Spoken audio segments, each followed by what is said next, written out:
திருப்பாவை 10వ பாசுரம். ஆண்டாள் திருவடிகளே சரணம்.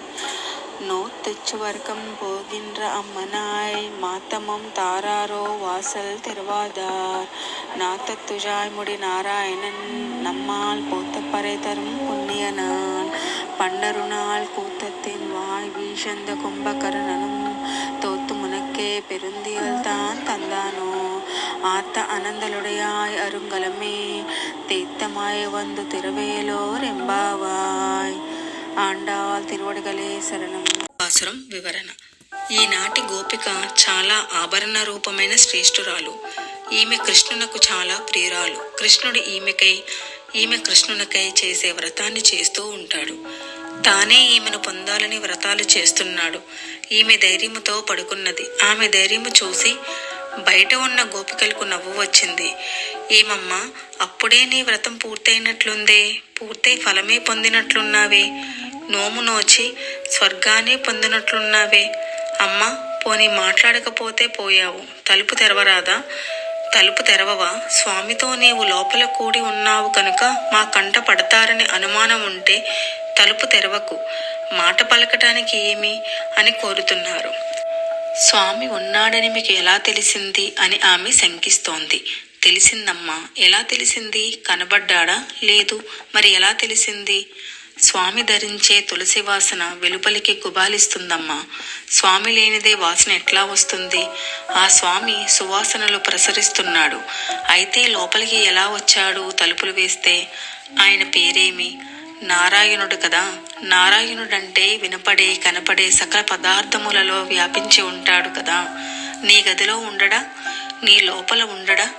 నారాయణుడే. ఆ స్వామి ఎంత సులభుడు, ఎంత మన కోసమని ప్రయత్నం చేస్తాడు. స్వామి దగ్గరకు వెళ్ళి మన కోరికలు ఏమీ కోరకుండా స్వామి నీవు పదిలముగా ఉండాలి అంటే చాలు.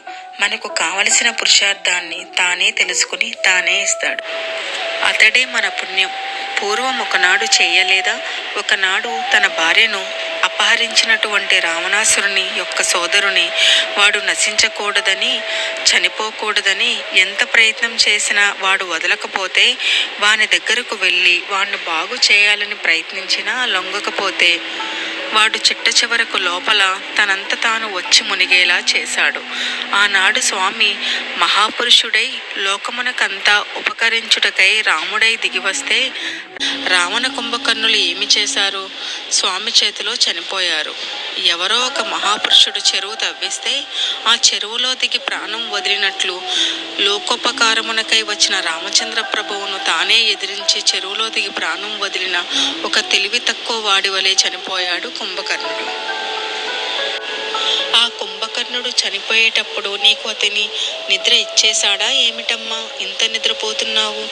ఆయన నీవు పందాలు వేసుకొని ఆయన నిద్ర నీకు పనంగా పెడితే ఆ పనం నీవు గెలుచుకుంటే నీకు ఇంత నిద్ర వచ్చిందా అంటున్నారు. లేదు.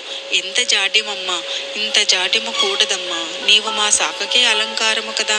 మా మహిళా జాతికే అలంకారమైన నీవు, మమ్ములను నడిపించవలసిన నీవు లేచి కొంచెం తెలివి తెచ్చుకుని నడిచిరా. నీ నడక చూసి ఆనందిస్తాము. తలుపు తెరు. నీ రూపం చూసి ఆనందిస్తాము. నీ దర్శనమే మాకు ఫలం, నీ వాక్కే మాకు ఫలం. భగవంతుని యొక్క అనుభవాన్ని పొందిన వారి రూపాన్ని చూడనక్కరలేదు, వారి వాక్కు వింటే చాలు, అది మనని రక్షిస్తుంది అని ఈ పాసురాలలో స్వామిని కీర్తించినటువంటి, అనుభవించినటువంటి మహా అనుభవనిష్ఠులని మేల్కొలుపుతున్నారు గోపికలు.